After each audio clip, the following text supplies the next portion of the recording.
friends, I, BHATIA, welcome you to my YouTube channel Maths DNA from origin to infinity. In this video, we are going to discuss a question for Csir-Net JRF Mathematics of the topic Abstract Algebra. But before that, let me share something with you. We believe that to qualify an exam such as Csir-Net Mathematics, you just need to follow 3 simple steps. Prepare with necessary and sufficient materials, practice with topic-wise test series provided computer-based, and perform with 12 full-length paper in which each and every question's detailed solution is provided.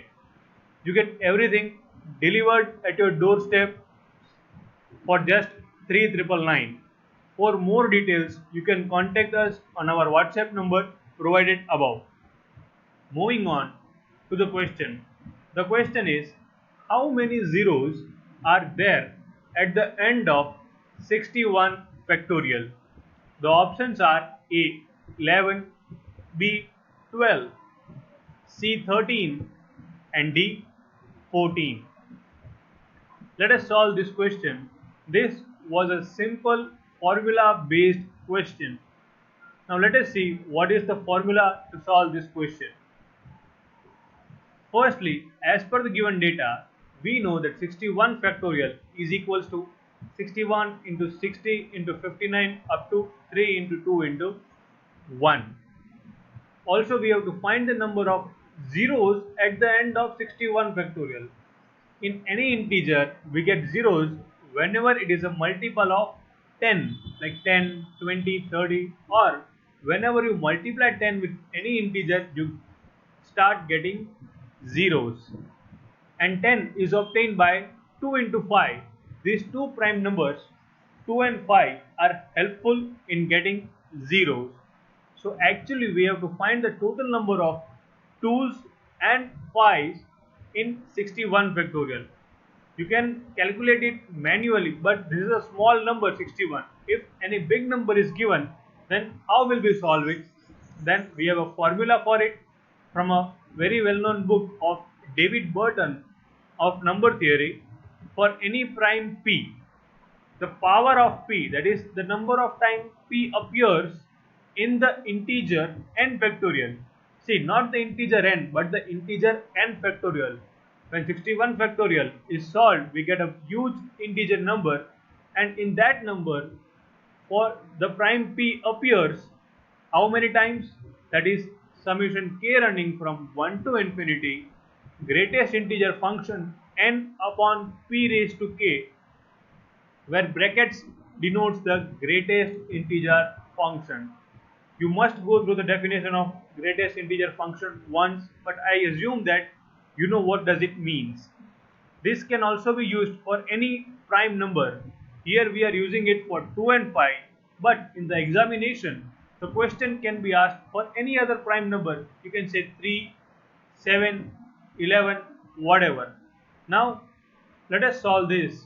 Here n is equals to 61 and there are two prime numbers, p equals to 2 and p equals to 5. Firstly, for p equals to 2 we have summation k running from 1 to infinity 61 upon 2 raised to k, putting the values of k equals to 1, 2, 3, 4, 5, 6 and so on. And then finding the greatest integer. When 61 is divided by 2, it gives 30.5. We just have to consider the greatest integer, which will be 30. Similarly, the next one will be 15, then 7, then 3, then 1 and then 0, because 61 divided by 2 raised to 6 will be 0 point something, and that will consider the integer as zeros.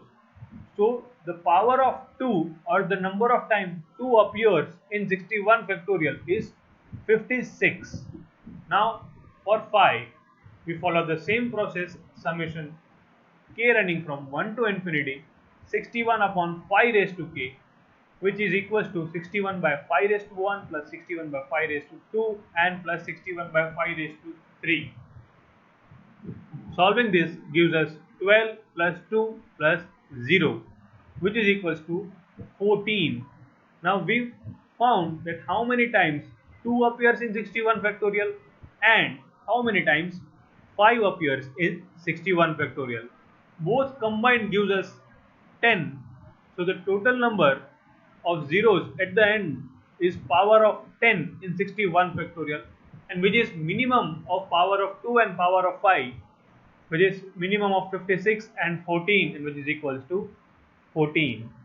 So the correct answer is option D, 14. And as I said earlier, note down the formula, and the question can be asked in the examination for any other prime number also. It is not necessary that they will ask you the question for again finding the total number of zeros. No, they might ask you to find the total number of threes in some 100 factorial, or just simple 5 in 100 factorial. So you must be aware about the formula, and you must be able to calculate the formula and solve it.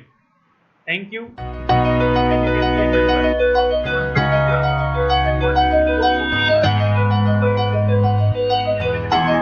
more competitive exam from our WhatsApp group.